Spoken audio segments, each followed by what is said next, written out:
El estrés y la ansiedad nos puede generar Sí. este dolor crónico que tenemos en nuestro día a día. Nos lo genera. El dolor está mal entendido. ¿Estamos peor físicamente que hace 20 o 30 años? ¿O es que somos realmente más conscientes de nuestro cuerpo y del dolor? Hemos pasado de movernos constantemente a un poco más y pedir hora para moverse. No todo el mundo puede correr. Yo quiero romper aquí un mito. Dejad de echarle la culpa al deporte por lesionaros. El problema está por la falta de capacidad. Y la causa de incapacidad mayor es el dolor de espalda. El dolor en específico lumbar. ¿Existe realmente esa postura perfecta? El movimiento favorece muchísimo la señal que llega a tu cerebro, que son un tipo de fibra, la fibra A-beta, que son unas fibras que le dan seguridad a tu cuerpo. ¿Cada cuánto deberíamos de poner nuestro cuerpo en movimiento? En torno a 30 minutos 45, que debe de haber un cambio.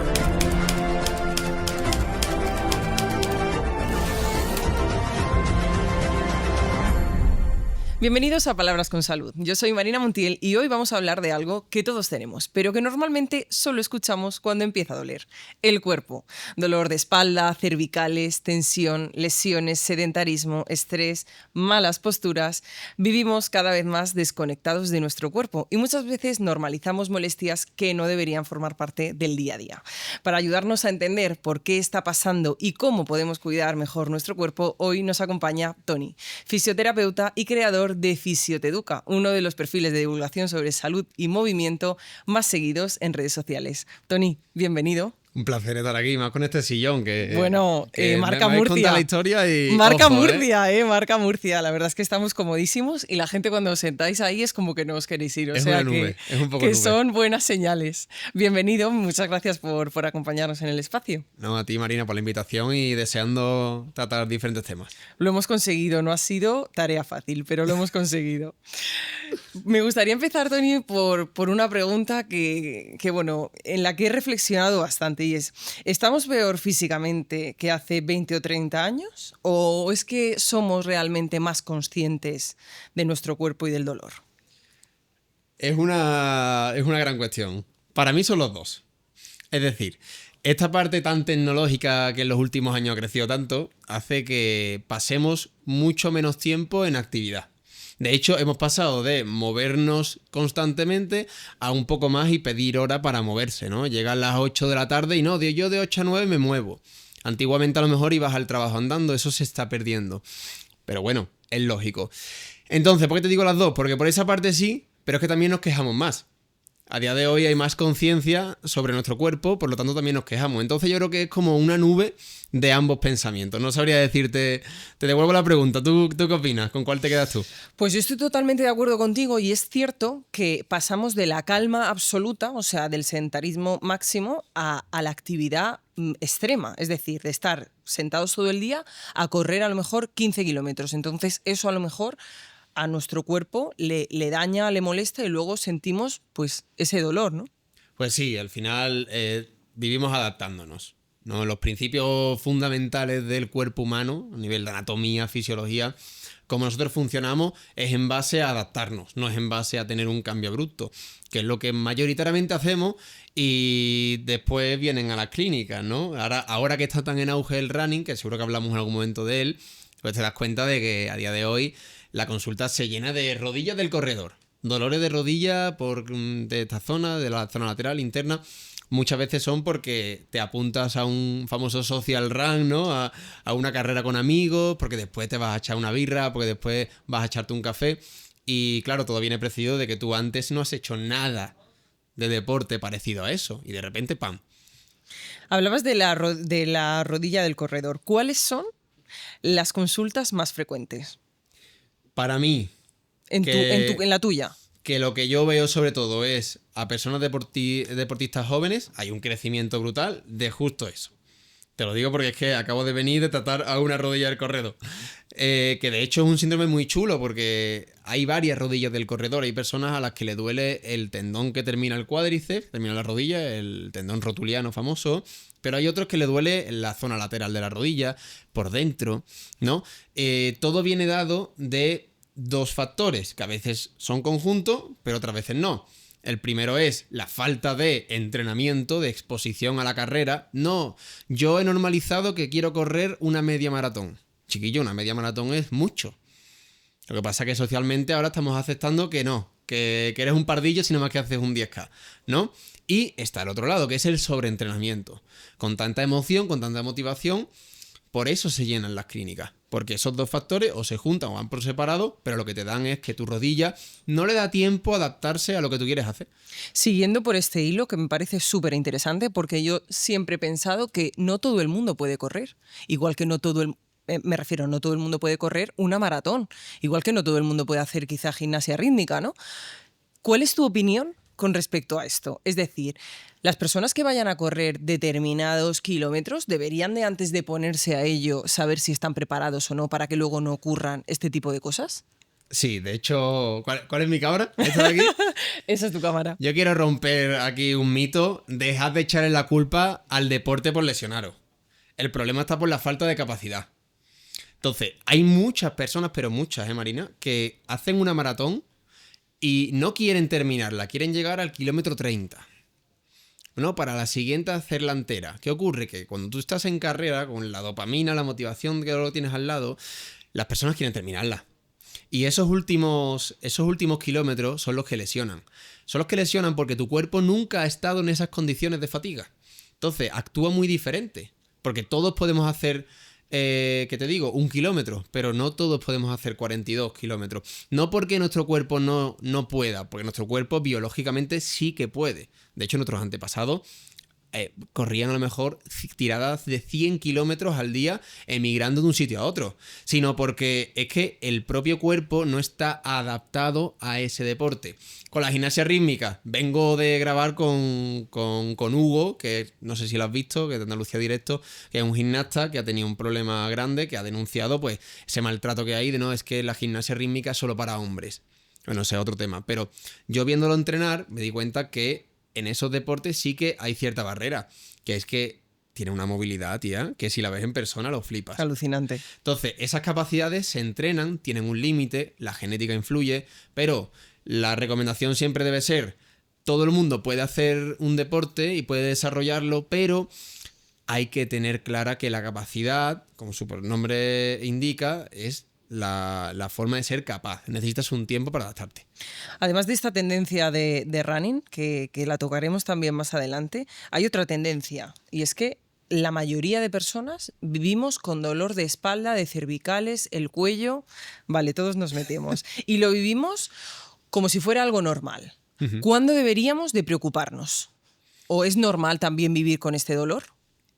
Es normal por la sociedad que tenemos. Voy a poner mi caso. Yo siempre he sido muy deportista, porque siempre, si tú pones tu caso, se entiende mejor. Yo siempre he sido muy deportista y no he tenido ningún dolor. Pero hace más o menos cosa de 8 o 9 meses, a mí me empezó a doler la lumbar. Un dolor raro, que hay mucha gente que lo reconocerá igual, que dice, Tony, que yo no sé cómo interpretar este dolor. Como que me duele cuando me levanto, pero a veces cuando me acuesto. Y dices, ¿por qué viene esto? ¿Qué entró en mi vida hace 1 año, 8 meses? Por eso te digo que es normal, porque a mi vida entró el estrés crónico. El estrés persistente, que yo soy consciente de lo que tengo. ¿Por qué? Porque yo descuidé mucho mis lados deportivos. Yo ya no hago tanto deporte, de hecho no entreno tanta fuerza como lo hacía antes. No solo eso, sino que por mi trabajo, por las redes, por un montón de factores, todo te genera un estrés emocional que se somatiza, que se sensibiliza en nuestro cuerpo, que creo que también ahora hablaremos de eso, que es un tema súper interesante, y termina dándote ese dolor. Entonces, el dolor de espalda, el dolor lumbar, que a día de hoy es la gran epidemia, me preguntabas cuál es el dolor que más ves en consulta. Yo porque estoy en el área deportiva y no veo tanto, pero el dolor mayoritario de la población y la causa de incapacidad mayor es el dolor de espalda, el dolor en específico lumbar. ¿Por qué? Pues porque, sobre todo, ese factor de estrés crónico ha entrado en nuestra vida. Porque queremos hacerlo todo ya, porque queremos, sobre todo en mi generación, yo soy de 25 años, nosotros ya venimos con ese dolor porque es que concebimos la vida tan rápida, no tenemos tiempo para generar esas capacidades que te hagan quitarte de esos problemas. Es decir, el estrés y la ansiedad nos puede generar este dolor crónico que tenemos en nuestro día a día. Nos lo genera. Mira, dime, cuéntame. No, cuéntame tú. El dolor está mal entendido. Me vuelvo a la cámara, ¿eh? El dolor está mal entendido. Enterados todos. ¿Por qué? Porque el dolor lo tenemos como si fuera algo malo. No, el dolor es como la alarma de tu casa, es lo mismo. Esa analogía es perfecta. Tú cuando alguien te roba en tu casa, ¿qué ocurre? Que suena la alarma, Efectivamente. ¿no? No nos metemos en marcas que no ha habido publicidad. No, por favor, Eso si es quieren, importante. pues oye, que nos llamen. Pero bueno, nos roban, es decir, nos hacen daño, nuestro cuerpo es el hogar, ¿no? Nos hacen daño y nos suena la alarma, que es el dolor. Nuestro cerebro interpreta que hay peligro, eso es el dolor. El dolor no es un daño, el dolor es que nuestro cerebro interpreta que hay peligro. Pero ¿qué pasa? Que no todos los peligros son físicos. Si a ti te hacen daño emocional, si a ti en tu vida te pasan diferentes cosas a nivel social, a nivel de vida, también te genera dolor. Porque la alarma suena sin que nadie te la robe. Eso se llama sensibilización central. Y es un concepto chulísimo del cual se aprende mucho. De hecho, ahora mismo la literatura científica está avanzando mucho sobre este tema, sobre cómo emociones nos afectan a nivel de las lumbares y de todo. De hecho, te voy a poner un ejemplo que para mí me marcó, con el que se entiende perfectamente. Yo cuando salí de la carrera empecé a trabajar en un sitio que era una mutua. Entonces veía muchos pacientes, ¿no? Y no me podía parar con ellos. Pero un día me vino uno que era un chico, lo he contado alguna vez, pero muy poco, un chico que era de origen árabe, era marroquí, y yo desde que entró por la puerta le vi raro. Raro en el sentido de que, claro, tú cuando ya ves a pacientes, pues te das cuenta que hay algunos que vienen con más ganas y otros que están como desinfladillos. Pues este caso era una persona que no entraba en ningún tipo de espacio. ¿Por qué? Porque él venía como con miedo. Se tiró a la camilla, porque en ese caso era terapia manual, le dábamos un masaje en la espalda, y yo en cuanto le toqué así le dolió. ¿En serio? Y yo dije, esto no es... Y claro, yo además que tengo poca experiencia, pero tenía menos, tenía 22 años. Y yo decía, ¿esto cómo lo abarco yo? ¿Qué está pasando aquí? Ahí entró el poder de la palabra, ¿no? ¿Qué te pasa? Poco a poco, con las sesiones nos fuimos conociendo y claro, yo entendí lo que era el dolor. Con esta historia entendí lo que era el dolor. Porque ese hombre había sido maltratado físicamente durante muchos años. Entonces, la alarma de su casa, que es el dolor, estaba todo el rato puesta. Su cerebro estaba sensibilizado. Cualquier contacto humano le recordaba el abuso que había tenido. Por eso digo siempre que, vamos, se me ponen hasta los pelos de punta porque es una historia que a mí me emocionó mucho de esos pacientes que no se me olvidan nunca. Y te marcó además en el inicio de tu carrera. De hecho, yo siempre dicen que te acuerdas de los pacientes buenos. Yo te lo juro que me acuerdo de los pacientes que para mí suponen un reto real. Y con esa analogía, con esa historia, creo que se entiende perfectamente que el dolor, cuando una persona no entienda por qué le duele algo, sin la resonancia, no tiene un disco roto, no tiene una hernia, no tiene no sé qué, tiene que la gente interiorizar que el dolor no es asociado al daño, ¿no? Que el dolor es la alarma de tu casa. Entonces, tu cerebro interpreta que estás en peligro. Y a este chico le interpretaba constantemente que lo estaba. Sí, no es tanto esa causa-efecto, sino esa alarma de la que nos hablas. Después de hablar del dolor, creo que hay otra parte que es fundamental y que hablamos mucho de ella y es la postura. Sí. Toni. Durante años hablamos de tener, efectivamente, y cuando nombramos es como, venga, ahora me coloco, de la postura. La importancia de la postura. ¿Existe realmente esa postura perfecta? No, salvo para las fotos en la feria de Sevilla. Ahí echas para atrás un poquito y tienes la postura perfecta. No, la postura perfecta se adapta a cada persona. Mira, el ser humano es tan bonito, tan precioso, que si fuera tan fácil como que existe una postura perfecta, no estudiaríamos ni fisioterapia, ni medicina, ni enfermería. Sería A más B y ya está. ¿Por qué te digo esto? Porque cada persona tiene unos antecedentes de vida y un constructo. Si tú te pones... Esto nadie se fija, pero si tú desnudas a 5 personas, sin cosas raras, y les miras el ancho de las clavículas, le miras la longitud, te vas a dar cuenta que cada clavícula mide algo diferente. Eso significa que cada hombro es diferente. Significa que cada parrilla costal, las costillas son diferentes. Significa que cada pelvis es diferente. Porque uno mide unos 60 y el otro mide unos 80. Entonces, incluso las curvaturas, todo. Entonces, ¿qué ocurre? Que tú no puedes establecer una postura perfecta. Está claro que hay posturas que exigen más al cuerpo. Lo que se dice, ¿no? De no te agaches tanto, el cuello... Eso exige más al cuerpo a nivel muscular. Pero oye, si tú has conseguido tener naturalidad en ese movimiento, que sepas que te va a ir fenomenal. O sea, que no va a haber ningún tipo de problema. La mejor postura, la que menos dura. Eso es lo que se dice el pareado y en la realidad. El problema es permanecer en una misma posición un determinado tiempo, porque nuestro cuerpo es un aparato locomotor. Se mueve, está hecho para el movimiento. Me puedes decir la estructura que te dé la gana del cuerpo, que te voy a argumentar por qué el movimiento es beneficioso. Por eso el movimiento es necesario y no debemos de estar tanto tiempo sentados, imagino. ¿Cuánto tiempo es el máximo que deberíamos estar sentados? ¿Cada cuánto deberíamos de poner nuestro cuerpo en movimiento? Esto que te iba a decir sí que es postureo, porque después no lo cumplimos nadie. A ver, Que hay cuéntame. muchas cosas que es verdad que se dicen y después es muy complicado, porque si estás súper centrado en tu trabajo, va a ser muy complicado que te pongas a los 30 minutos a ponerte ahí a hacer la grulla, ¿no? Va a ser complicado. Pero bueno, sí que es verdad que se establece en torno a 30 minutos 45 que debe de haber un cambio. Sobre todo por la tensión de las estructuras. El movimiento favorece muchísimo la señal que llega a tu cerebro, que son un tipo de fibra, eso después nos metemos si quieres, que es interesante, las fibras A-beta, que son unas fibras que le dan seguridad a tu cuerpo. Que eso es importantísimo por lo que te decía del dolor. Te lo cuento después mejor. Es que no me quiero meter en ese embolado que es muy chulo. Venga. Entonces, ¿qué ocurre? Que cuando tú te mueves, igual que cuando te dan un abrazo, por ejemplo, otro símil interesante, tu cuerpo recibe una sensación en la piel y en el músculo, en el caso del movimiento, en el músculo, en el hueso, en toda la articulación, que la manda al cerebro, diciéndote, oye, estás seguro. Esa seguridad reduce el miedo, reduce el dolor. Por ello, el movimiento sana mucho. De hecho, no, es que no me voy a ninguna literatura científica, me voy a nuestra abuela y a nuestro abuelo. Nuestra abuela que nos decía, sana, sana, culito de rana. Totalmente. Lo que no sana hoy, sana la mañana. ¿Y qué te hacía? Te frotaba. De hecho, cuando tú tienes un... ¿Nunca has pensado por qué cuando tenemos un problema muy grave nos llevamos las manos a la cabeza? No. Porque por instinto animal nos da seguridad. Porque el contacto humano activa estas fibras beta que llegan a la médula espinal y les dice a tu cerebro, oye, tranquilo, que estás seguro. Y contrarrestan las otras fibras que son más lentitas, que son las tipo C, que son, todo esto son nervios, ¿vale? Que son las que llegan con la información de dolor, dolor, dolor, dolor, dolor. Es como que frenamos.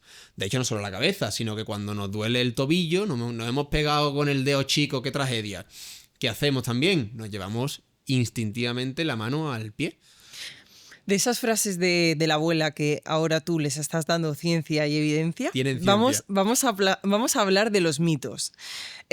¿Crujirse los dedos o la espalda es malo? No, crujirse los dedos es igual de malo que abrir una lata. Una lata de un refresco. Igual de malo. ¿Por qué? Pues mira, esto nos lo explica una ley muy chula que se llama la ley de Henry.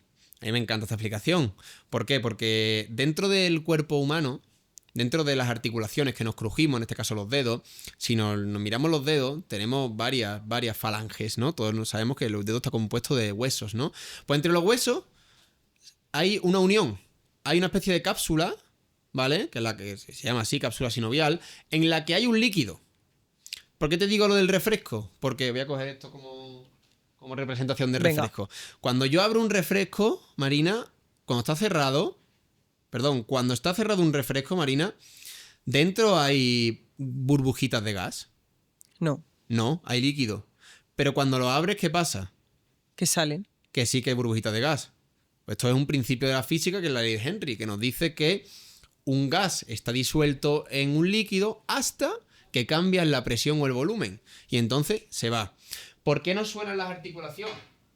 ¿Por qué tenemos ese crujido? ¿Por qué no es malo? Porque simplemente es una lata abriéndose. Es decir, es un movimiento entre dos huesos y ese líquido que hay dentro, como le has cambiado la presión, como le has cambiado el volumen al tú estirar el dedo, ha creado burbujitas. Y esas burbujitas crean un sonido, que es la tribonucleación. Entonces, no es malo, tampoco es bueno, simplemente es algo más. De hecho, hubo un friki, pero friki máximo, un doctor estadounidense, que esto no sirve para nada, ¿vale? No se puede sacar ningún dato de esto, pero es muy curioso. De hecho, le dieron un premio Nobel, que hay un tipo de premio Nobel, que no sé, que lo dejen por comentarios si lo saben, que es el premio Nobel a lo divertido. Bueno, pues este hombre estuvo 60 años haciéndose mensualmente radiografías en sus dedos y solo se crujía una mano para saber Sí, si las había dos. deformaciones o no. Y efectivamente no. ¿Puede haber deformaciones? Sí. ¿Los crujidos a veces son malos? Sí. Si vienen acompañados de dolor, si vienen acompañados de un problema, de una inestabilidad en la articulación, puedes tener un menisco roto dentro de la rodilla y por eso te cruje.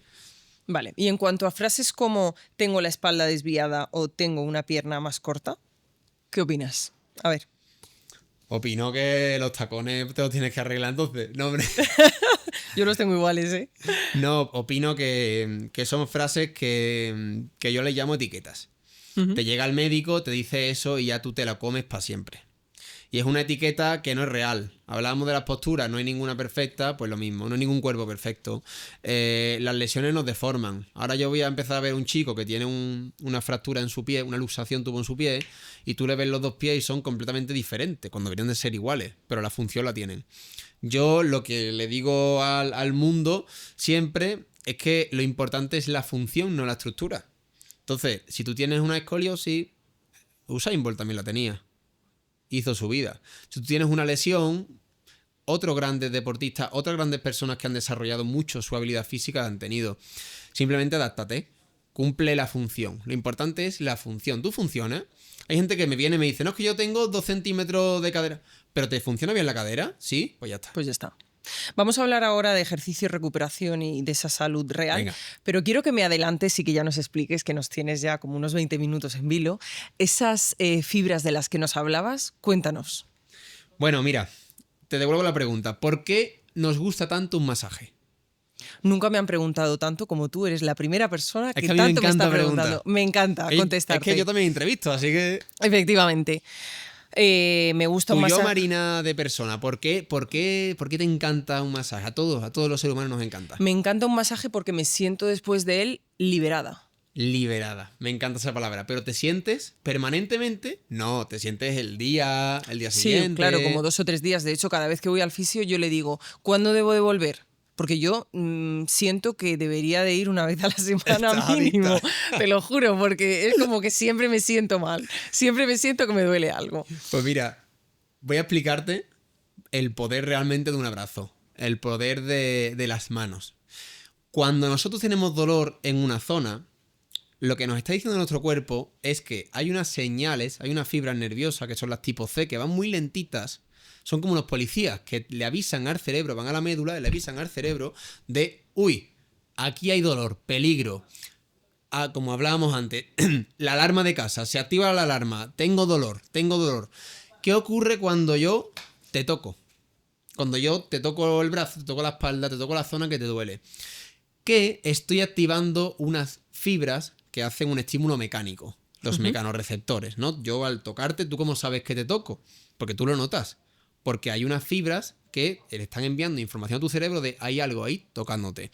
Pues las mismas contrarrestan a esos policías, que son las fibras C, que son las fibras A beta, que van mucho más rápidas y entonces se interponen. Es como si llegase el policía lentito y llegase de repente otro coche súper rápido a frenarlo y le dijera, no, que esa es una teoría chulísima, que es la teoría de la compuerta, que tiene más años que tú y yo juntos, pero que siempre se le da mucha vuelta y cada vez tiene más razón, tiene más peso. Entonces, por eso es por lo que a nosotros un masaje nos gusta tanto, porque nos evita la señal de dolor, momentáneamente.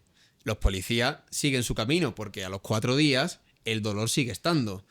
¿Qué es lo que te está diciendo? Que probablemente el masaje es una medida cortoplacista. El fisio te va a trabajar mucho también con ejercicio, con otros tipos de pautas de tratamiento que hagan que tengas a largo plazo mejoras. Hablemos de esa gente. Venga, vaga, ¿a quién? ¿A quién hay que decirle cosas? Hablemos de esa gente que me preocupa también, igual que me preocupaba esto. Esa gente que necesita entrenar, que necesita moverse, pero en cuanto a su forma física, su peso, su dolor, le imposibilita hacer este tipo de cosas. ¿Cómo empiezan, Tony, esto? Pues mira, voy a parafrasear a un gran amigo al que llamo yo mi papi, que es Avellán. Mi querido amigo Avellán. Obvio. José dijo en un ciclo de conferencia que yo le invité que da igual por dónde empieces, todo es consecutivo de lo siguiente. Y esa es la clave. Mira, creo que nos forzamos a empezar. Y no debe de ser algo forzado. Esto es un problema de base de la educación que hay en este país a nivel de educación física, ¿no? Que los niños al fútbol, las niñas a la gimnasia. Perdona, no. Explícame por qué a mí me tiene que gustar el fútbol. Efectivamente. Esa es la base. Si desde chico entendiéramos por qué para nosotros es importante como ser humano, por socializar y por capacidades físicas y mentales, hacer deporte, nos comeríamos el mundo. No tendríamos tantos problemas de salud, real. Entonces, ¿dónde empieza? Empieza pues construyendo una base. No yéndose al techo de la casa, no. Empieza por una base. ¿Cuál es la base? La que a ti te guste. Tony, es que esto es muy ambiguo, lo sé, pero es que no te pueden dar recomendaciones, porque si el médico te dice pilates, pero tú no tienes movilidad y lo vas a pasar fatal, no vas a volver, vas a tener unas agujetas del copón y vas a odiar el deporte. ¿Por dónde empiezas? Pues mira, caminar. Pues mira, ¿qué te gusta más? Primero hazte preguntas a ti mismo y anótalas en un cuaderno, que nunca anotamos las cosas y son importantes que las anotemos. ¿Por dónde empiezo? ¿Qué me gusta? ¿Cosas con amigas o cosas solitarias? Por ahí es por donde hay que empezar, por esas preguntas. Una vez haces 3 preguntas consecutivas, va a haber algún deporte que asome la cabeza. No tienes por qué encerrarte como un gimbro en un gimnasio, que yo lo soy, ¿eh? Porque puede gastarte o puede que no te guste. Porque el ambiente, porque nada más que pesar, nada más que Sí, o gente no fuerte. empezar tampoco por el Por inicio vergüenza, por y por el miedo. inicio de la conversación que hemos tenido hoy tú y yo, ¿no? Por correr una maratón. Pues obviamente es inviable, ¿no? Sino hacerlo de forma consecutiva Sí. y rodeado también de gente que también E incluso te apoye en eso, ¿no? las personas que son más sedentarias suelen tener otros hábitos de vida que también pueden potenciar y que indirectamente van a llevarle al ejercicio. Nutrición, lo que hablaba José, de empezar un hábito. ¿Cuánto duerme? Es que duerme 5 horas, me gustaría dormir 7. Pues bueno, empieza por ahí. Cuando duermas 7, vas a empezar a alimentarte mejor porque duermes mejor y vas a empezar a entrenar porque mejoras tu alimentación así y porque tu círculo vas a empezar a informarte sobre salud. ¿Qué señales deberíamos de escuchar de nuestro cuerpo que nos genera antes de lesionarnos? ¿Hay algunas señales que nos da nuestro cuerpo que digamos, ante esto estoy a punto de lesionarme? Sí, de hecho hay muchas, pero quiero irme a algo menos típico. Quiero irme al domingo por la tarde. Al domingo por la tarde, que es jornada de reflexión, no política, sino en general. Y ese día creo que es interesante escucharse sobre cómo estamos. Porque el domingo por la tarde suele ser el momento en el que el ser humano apaga un poquito. Apaga la máquina del estrés crónico, ¿no? Del todo el día produciendo y haciendo cosas. Entonces, ese día es el día que tienes que preguntarte cómo estás, qué problemas tienes. Luego, señales directas son 100% que tú controlar, si tú eres deportista, tienes que controlar mucho más allá de lo que tú entrenas. Tienes que controlar tus vínculos sociales, los temores que tienes dentro. A nivel psicológico, qué es lo que te está a ti llevando a hacer todo. Si estás lleno, cómo estás con tu pareja, cómo estás con tu familia. Tu entorno cerrado es mucho más vinculante a la lesión que muchas veces el entrenamiento que hagas. Porque al final un deportista de alto rendimiento, por ejemplo, la última semana de competición no entrena.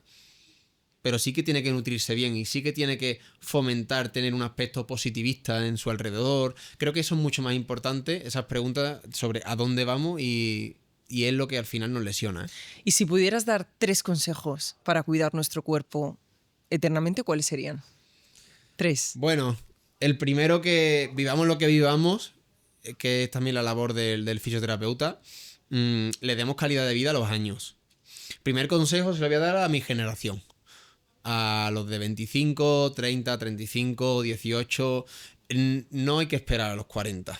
Ya desde los 25, si no tenemos un buen impacto, una buena fuerza, empezamos a tener sarcopenia, pérdida de la masa muscular, empezamos a tener osteoporosis adelantada, empezamos a tener principio de artrosis, degeneración. ¿Por qué? Porque no estamos dando a nuestro cuerpo lo que quiere. Ese es el consejo que le doy a los más jóvenes. A la población general, te lo voy a reducir en 1. Y vuelvo a terminar con lo que empecé.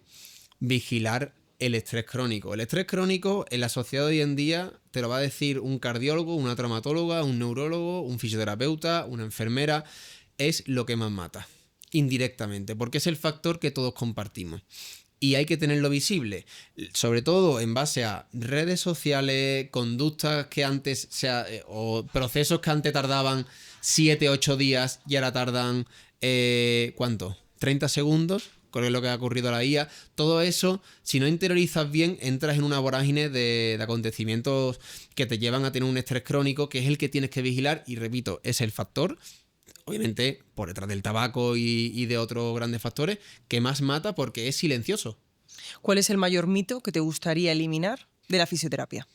Pues mira, los fisios no somos ni un masaje, ni un ejercicio, ni una corriente eléctrica, ni un ultrasonido, ni una sesión de movilidad, ni... No, somos un conjunto. Y eso es lo que la gente tiene que entender. La pregunta no es dame un masaje o páutame X.